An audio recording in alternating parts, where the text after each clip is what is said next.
everyone. Welcome back to another episode of the Life by Design podcast. On this week's podcast episode, we talk with one of the greats, Drew Harrisberg. Drew is an exercise physiologist, diabetes educator, and a type 1 diabetes inspirer. In this week's podcast episode, we talk about living with type 1 diabetes, being non-attached, the power of surrendering, being process-driven, shifting your identity, the challenges of being online, and much more. Enjoy the episode.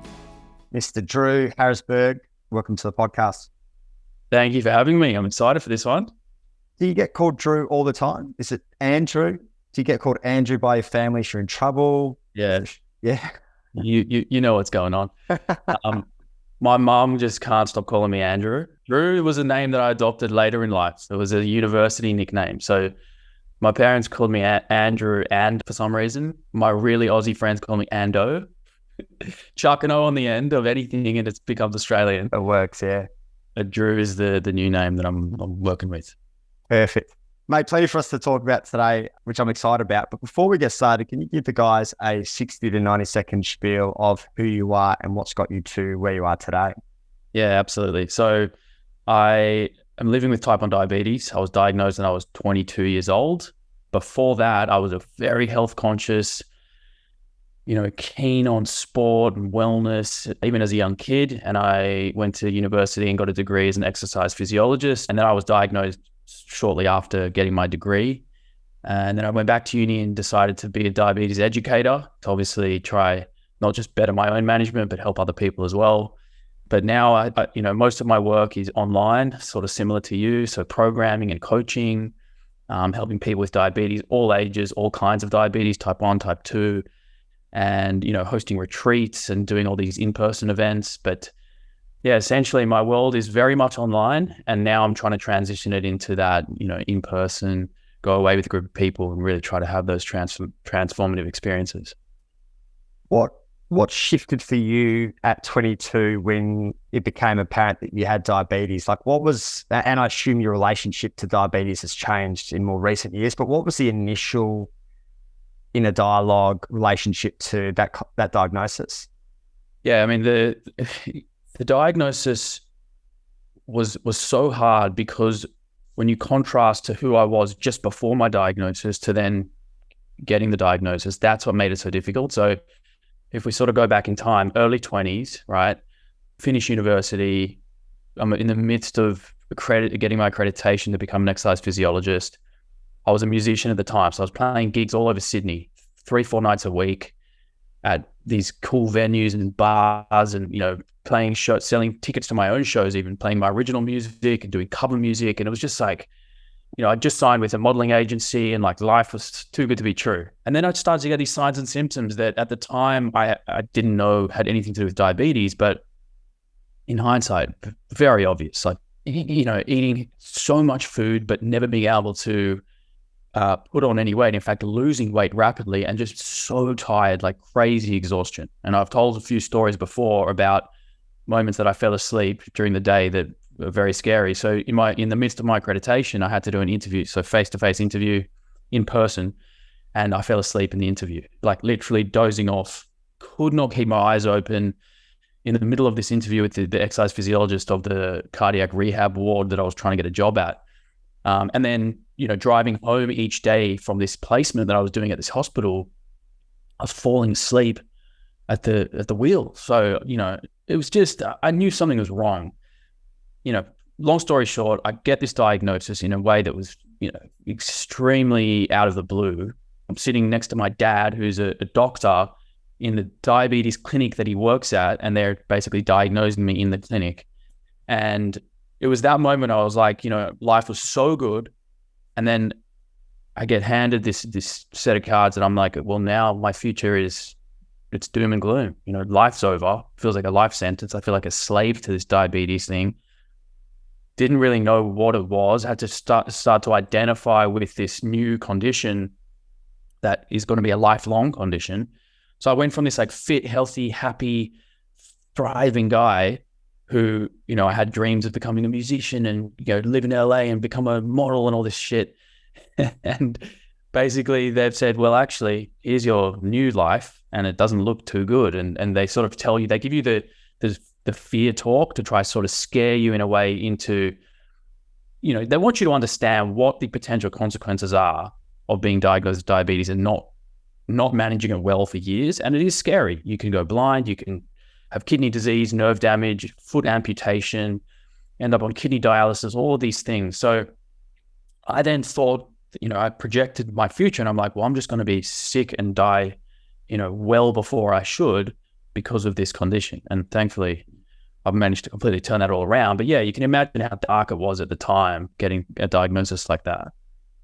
How do you navigate the message that you put out to the world around diabetes? Because I'd see both sides of the coin with that very doom and gloom message that you often get from doctors, but there's so many elements of belief and positivity that can really impact one's diagnosis. So when you're putting your message out and educating people on it, where do you sit on that line of like the doom and gloom and the fear talk was the language you used, and positively reinforcing the probability and the possibilities that are endless as well?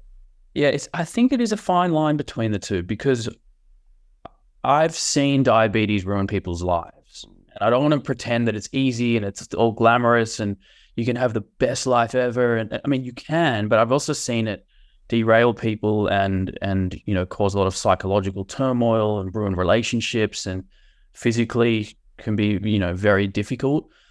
So I'm careful not to make it look or sound too easy. And I want to, share the ups and the downs, the goods and the bads. And the truth about diabetes is everyone's is different, right? I've found a way to use it as, I like to say it's like an amplifier, right? So it's enabled me to amplify the things about me that were already there. They were already, deep down at my core.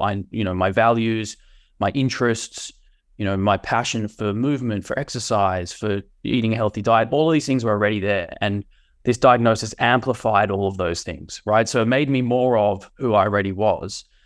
But the thing is, if you are somebody who is, maybe the opposite of those things, if you feel sorry for yourself, if you, play the victim a bit, or if you, these kinds of things, it'll amplify those too. So the sort of takeaway that I've sort of landed at is that it's going to be an amplifier. And at the very least, it's going to tell you who you are deep down, right? So you might see something that you don't like, and it might amplify that. And then you've at least got an opportunity to identify it and change and go, you know what, I am actually a bit of a victim, or I am complaining. I am, why me? What did I do to deserve this, over and over? And it's not serving me. So I'm going to actually take steps to change that. Whilst I think in my case, I have those things, but I was already, on a good path, and it just accelerated. But yeah, so when I'm telling people this stuff, I just try to say, listen, you don't have to put pressure on yourself to copy my lifestyle that I share on social media or try be me. Just allow it to be an amplifier. Allow it to reveal the things about you that you like and don't like, and then you can act on those. How has your relationship to diabetes? How old are you now? I'm 34. 34. How has your relationship changed to diabetes, say from that first kind of 6 years post the diagnosis to maybe the last 6 years? Like what's changed for you in terms of lifestyle, your outlook on life, your outlook on diabetes? How do you see the before and after? Yeah, the first probably 5-6 years were experiment after experiment, just so many learnings, like this rapid influx of information about, how I move and how does that affect my blood glucose and my insulin requirements, stress, sleep, all of these lifestyle factors. My social life for the first few years was just zero. There was no social life. It was trying to, understand this new identity of somebody living with diabetes and getting to know myself and getting my confidence back. Because, when I was diagnosed, I lost 14, 15 kilos of body weight. I was skinny, weak, didn't feel good, had no confidence. And part of my main job back then was modeling, and I wasn't getting any work. I looked like shit. It was just, I felt terrible. And then a big part of it as well was, you've just been diagnosed and you're told you have to do these daily finger pricks. So like I was doing 16 finger pricks per day, but I didn't want to do it in public. I didn't want anyone to see that. I was not ashamed, but I was confused and I didn't really want to talk about it. So if I was out at a restaurant and I go to the bathroom, I check my blood glucose, then I give my insulin injection in the bathroom. I didn't want anyone to see my insulin pen. So I was sort of in hiding. Like I wasn't confident enough to just own it and, stand strong in that space. I just wanted to disappear. So first few years was just getting my confidence back, learning about all these lifestyle factors. And then there was this flip where I started to feel like I was in control again. And then I actually was really proud of the way I was managing my diabetes. And then I wanted to show it. And that's when I decided, you know what, I'm going to actually promote this on social media and share my journey and see who else is out there maybe living with diabetes and maybe they're in a similar position to me. And now the last 6 years has been quite beautiful, to be honest. Like I feel proud, I feel confident, I'm happy. My health is fantastic. I'm still experimenting. I'm still learning.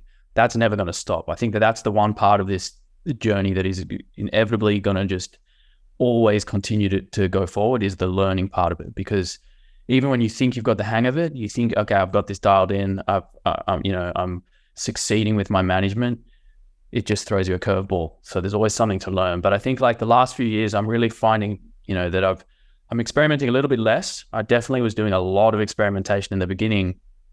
And now I think I've got my lifestyle to a position where I can actually just be in the moment a bit more and enjoy it rather than thinking about what I'm going to do next. And, as you're probably aware, I've experimented with different diets and I've changed my training programs and all this stuff. But I feel like now I'm in just a really happy place where I could slow down and sort of enjoy it a bit more. What have you noticed as someone who preaches such a good, positive, healthy message on social media and as someone who's got quite a strong following, what for you has been the pros and cons of showing your life the way that you do through social media? I've had I think a very positive experience on social media personally. I feel like I would admit that I'm definitely guilty of sharing way more of the good moments than the bad. And I'm doing that intentionally in some ways because people do look up to me, especially young kids. A lot of young kids with diabetes and their parents who follow my journey, and they're looking for a role model, right? And I remember when I was diagnosed, the first thing that I did was I looked for a role model who was an elite athlete or a sportsman who was thriving with diabetes. I needed to see somebody who was walking the walk and had a great life and wasn't the doom and gloom picture that I initially saw when I was diagnosed, right? So I saw these role models and I realized that I was in a position that, and really it was a privilege to be in this position to become a role model for somebody else. So I wanted to portray an image of positivity and just inspiration and fun and zest for life, which I definitely did, but I could have shared more of the hard times of diabetes as well. And I think that like these days, I definitely do that a bit more. Just being a little bit more honest, but finding that balance. Because if you're always doom and gloom, because there are a lot of people online, I do follow some people with diabetes who love to share and vent and offload, the frustrations of living with diabetes, which for them feels great. But when you're reading that all the time, it can, get to you a little bit. So, in terms of the stuff I put out there and the feedback that I get, it's been mostly positive. I mean, of course, social media comes with many negatives as well, but it's usually not anything to do with the diabetes space. It's usually to do with aesthetics and, dietary patterns and, you've seen what happens in the comment sections on social media. It can be pretty nasty. I feel like I've just curated my feed so that I don't have to deal with that stuff, and I purposely stay away from it and just try to create an environment that is, fun and enjoyable and serves me rather than, pulls me down. Well, yeah, and it's part of the reason I asked you that question because I remember a couple of, whether it was in the comment section or even an article that ended up on one of those really shit websites, that a little fiasco between you and another fitness influencer. And as an observer of you and being 1 degree of separation for you for almost a decade, I think, I find it hard to, you're not the most triggering person. So I find it fascinating that, someone who shares such a good, clean, positive message can still have just shit talk come your way, which continues to blow my mind. But it was good to hear you talk about that because, there are other people in a similar boat who, are doing such good things with their social media, and it, can be disheartening for some people getting beaten down by trolls and just shit chat. You know what I've realized about that? I mean, it happens every now and then. Most of the time, these people who do the shit talking and the trolling, they actually just want to talk to you. And I've seen this from personal experience in some private messages, where once I address them and give them the attention that they're looking for, they completely flip and they're actually lovely. So they're just trying to get a reaction out of you so that they can talk, so they can be seen, and so that they're in your sight.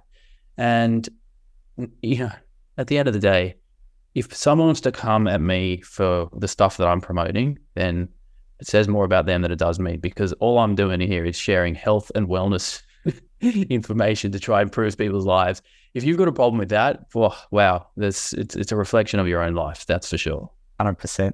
One of the things that has shifted for you, I think in one of your posts, it might have been 3 years ago, it might be further back, is a shift towards a plant-based diet, which in the space that we have operated in and operate in, it can be really, it requires a certain almost character trait to be loose enough in your belief system to really shift, because it's easy to buy into the bias and just go deep on your, dialogue that you've already bought into. How have you felt shifting to that plant-based diet, and what was the reason at the time for you shifting? Yeah, so the initial reason for shifting was health related. So I just experimented with a keto diet because I'd been told it was a really good way to manage diabetes, and I had to try it for myself. I'm a big proponent of self-experimentation, and I didn't want to talk about the keto diet, because people were asking for my opinion and advice about how to eat with diabetes and whether or not they should be on keto. But without trying it for myself, I didn't want to give it advice. So I thought I'd give it a crack. And I had a really interesting experience. The first couple of months seemed, really good. My blood glucose control was excellent. My insulin requirements were coming down and I felt good. My brain, my clarity was great. So I was a keto at that time, and I was talking about it a couple of months after that. So about 4 months in, I started to run into some hurdles where the opposite was happening. Now my blood glucose level was chronically elevated. My fasting blood glucose when I wake up in the morning was high. I was needing more and more insulin. So I got to this point where I was like, I need to change something, because if I keep doing this, my health is going to get worse and worse. And that would just be insanity to continue this experiment that was making me feel terrible and was actually fast tracking me to these very scary, long-term complications of diabetes. So flipped it completely and went on this plant-based diet, which was literally the opposite. It was low fat instead of very high fat. It was moderate protein, moderate carbohydrate, and then obviously eliminated the animal foods from my diet. And the results, have been incredible. What is it now, like 4.5 years now, I think, on a plant-based diet. Can't see myself ever being off it. But the main thing here is, and addressing your question, is not being attached to these ideologies and labels and identities. And even talking about plant-based, sometimes I get a little bit cringy about the label, because if there's one thing I've learned over the years with all these experiments that I've tried and the person that I've become, is having labels and identities, I don't think serves anybody. In fact, I actually think it will pigeonhole you into this belief system that will most certainly hold you back from becoming whoever you're going to become. It doesn't matter. That's the thing. You want the freedom to be able to just make a change for no reason other than the reason I'll make these changes are based on values, morals, obviously beliefs, scientific evidence.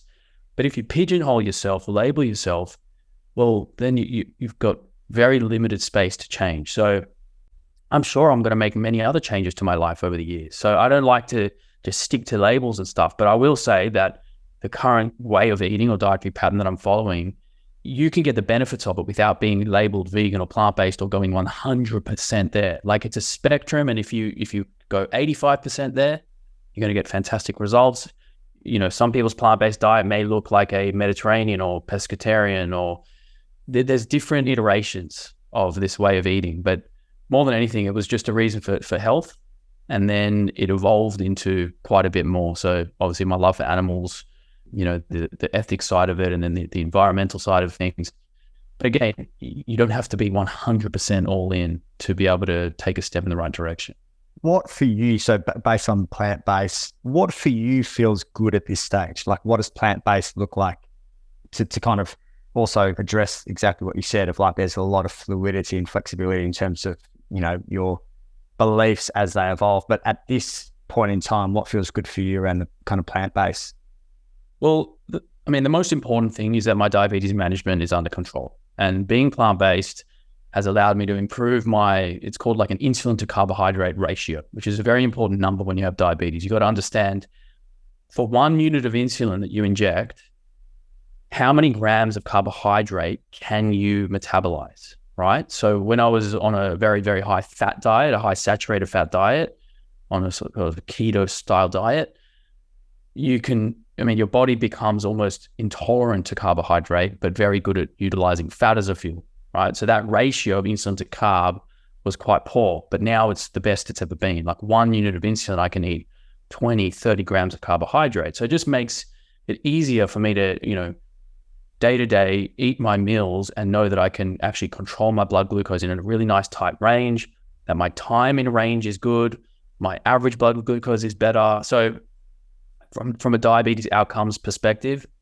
it ticks that box. But the things that feel good about it is the sustainability aspect, I guess, is knowing that I want to eat in a way that's going to improve my overall health, especially long-term. Because when you get diagnosed with a chronic condition like diabetes, your risk of developing other diseases goes up. Your risk of cardiovascular disease goes up. Your life expectancy goes down. So I want to just try shift those metrics in the other direction. And for me, that's what a plant-based diet has been shown to do. The research is pretty solid that those who eat more plants, especially a diversity of plants, higher fiber diets, you're going to have better health. I sustain for years and years and years that are going to add years to my life. And that's sort of where I'm at. And then, of course, I made the connection between my love for animals. I always said that I loved animals, but my actions would say otherwise because, I was eating animals at every meal. So I just sort of asked myself, how could I truly sit here and say, I love all animals, but eat them 4 or 5 times a day? And that was kind of something that I was like, it was a tug of war, right? I really believed I loved animals, but I also believed that I was doing the right thing for my health by eating animals at every meal. And then after a few months on a plant-based diet, it sort of just felt right. It's hard to explain to people like what happens when you commit to it, because you got to leap into it, right? The transition was just, okay, I'm going all in. And I surrendered to a few things. I surrendered to the fact that I'll probably lose all my muscle and that I'll probably lose my performance in the gym and all of these things, which thankfully didn't happen. But it's when you make that leap and you start to feel the benefits, not just the physical benefits and physiological benefits, but I would say the emotional, ethical benefits. It's something that I feel so happy doing, and I can't really see myself going back, to be honest. Mate, that point that you make, I reckon is probably underestimated, and again requires quite the trait or characteristic to surrender to the unknown and the stories. And even for me, I'm going through this at the moment, about to start a 10-week program, like the thought of eating more, which my coach wants me to do, to let go of the story and like that. I reckon what you just said is underestimated, because that would be a big block for a lot of people. Yeah. And to speak to, a trait that I'm seeing with you, the versatility and the non-attachment that you have to belief way of living, isn't that common a skill? Yeah, I think another way to frame it is being process driven and letting go of the outcome. I think that's the most important thing. You're right. It's something that people don't talk about often. It's that ability to surrender, to go through the process step by step, believe in the process, trust in it, and don't give a fuck about the outcome, because if you plan appropriately and you understand the why behind the process, the outcome it's a byproduct. It's going to happen anyway. There's been a few moments in my life where I've had to really surrender to this. So one of them was after you get diagnosed with diabetes, you've basically put on weight very quickly, right? So you've been in a period of, let's say, 6 months or weeks or months where the food you're eating isn't getting into the cells of your body because you're not producing insulin. And insulin is the key that unlocks the gateway for the nutrients to go into the cells, right? If you're not getting these nutrients into the cells for months and months and months, you sort of waste away, right? You lose weight. Then you get insulin given to you, which is anabolic, and it packs on fat and muscle and all the above. So you sort of rebound and you gain a lot of weight really quickly. And it's very common after a diagnosis of type 1 to sort of get a bit fluffy, right? Now, at the time that I was diagnosed, part of my job was modeling. I was in my early 20s. That was the only way I was making money really, and playing gigs at night, playing music at night. So all of a sudden, I basically had no work. And I went down this terrible path of getting overly obsessed with exercise, not eating enough food, being in sort of a calorie deficit, severe calorie deficit for a long time to try to bring my weight back down to some sort of healthy body weight, right? And that was when I realized I'd sort of dug myself into this hole where my energy levels were shot.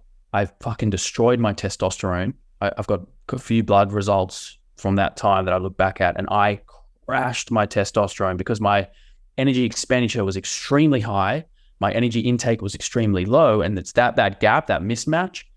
I mean, the first thing that goes is the testes go, hey, well, we're not reproducing right now. We're not in a state to have kids. Test is gone, right?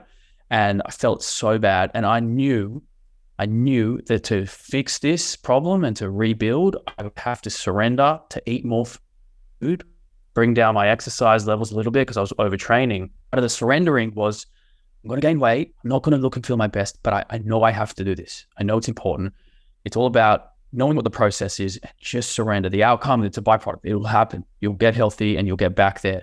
But at the time, it's hard to do. That's one of the hardest things. So yeah, I mean, I don't know what your program is that you're about to do, but I'd love to hear what sort of mental hurdles you have to surrender to. It'd be interesting.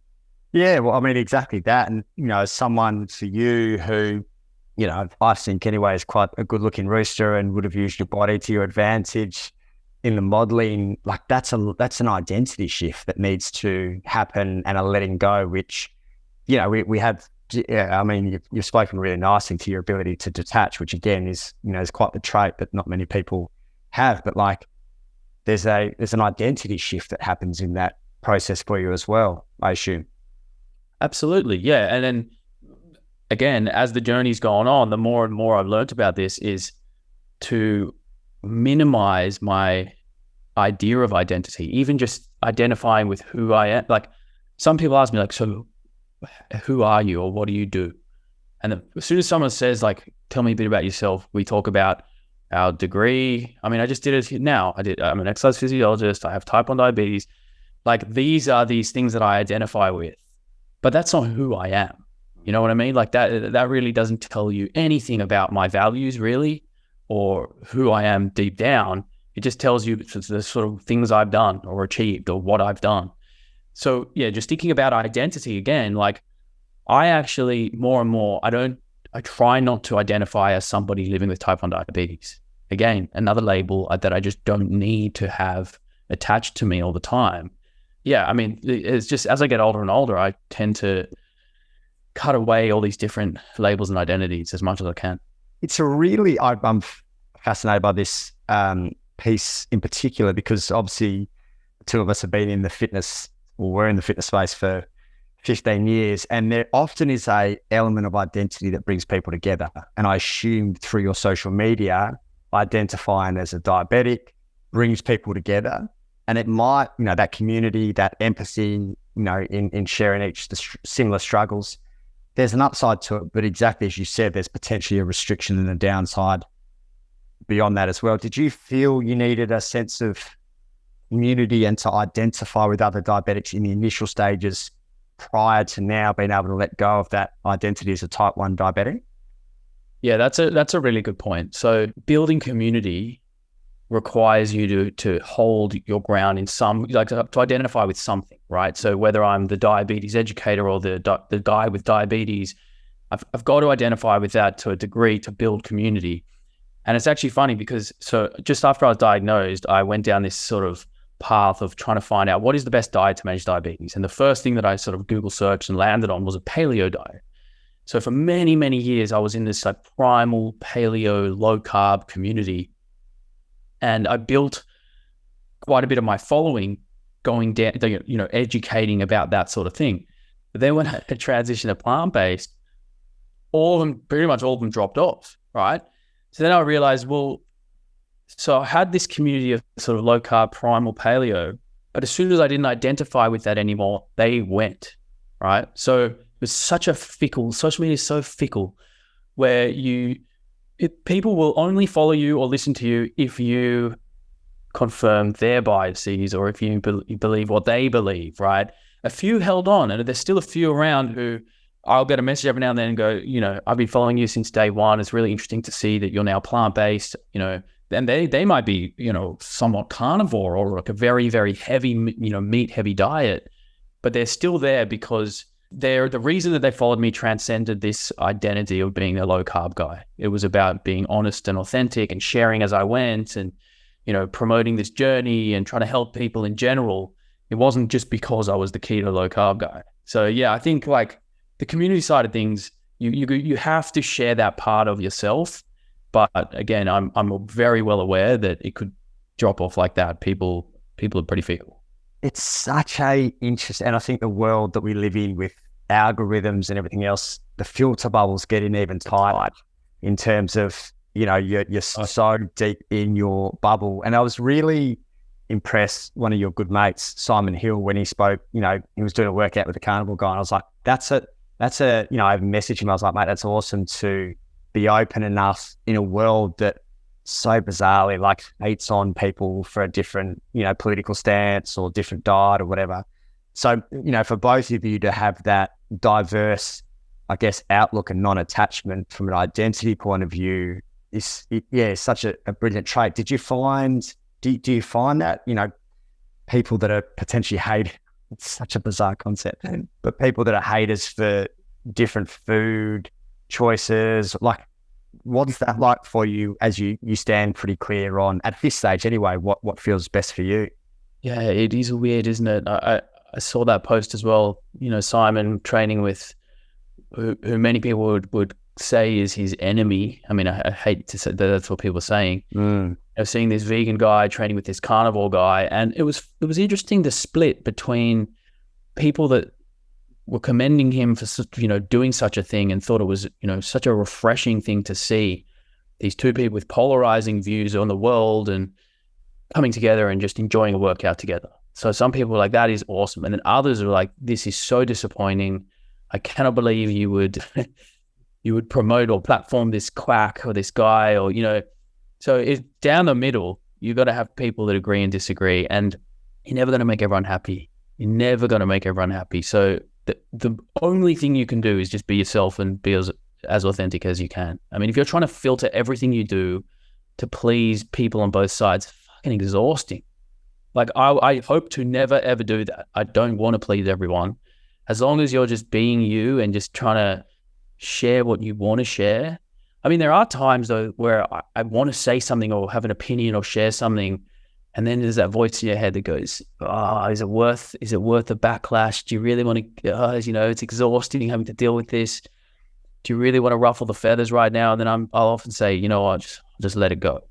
But then I think, you go through life, how many times do you just silence yourself and not speak up about things that you really want to talk about, and even if it's going to piss people off, that's okay. Like they're allowed to get pissed off too, and they're allowed to tell you if they're pissed off. It's fine, So the people who, were messaging Simon and saying, so disappointing, I thought you were such a great guy, and now you're like mates with a carnivore.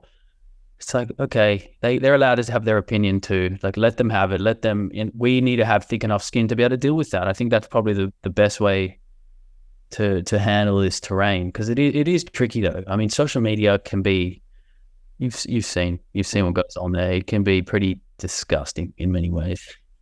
What for someone who is a diabetic, based on the 12 years that you've had it, what would be the key kind of elements for them to consider if they're starting out in terms of changing their lifestyle, nutrition, etc.? What would you pick as like the top three? Well, I think number one, again, this comes down to surrendering. Surrender to the fact that you are not going to be perfect at this. It is very hard. And if you are a perfectionist, and like I was in the beginning, my mood would fluctuate in lockstep with my blood glucose levels.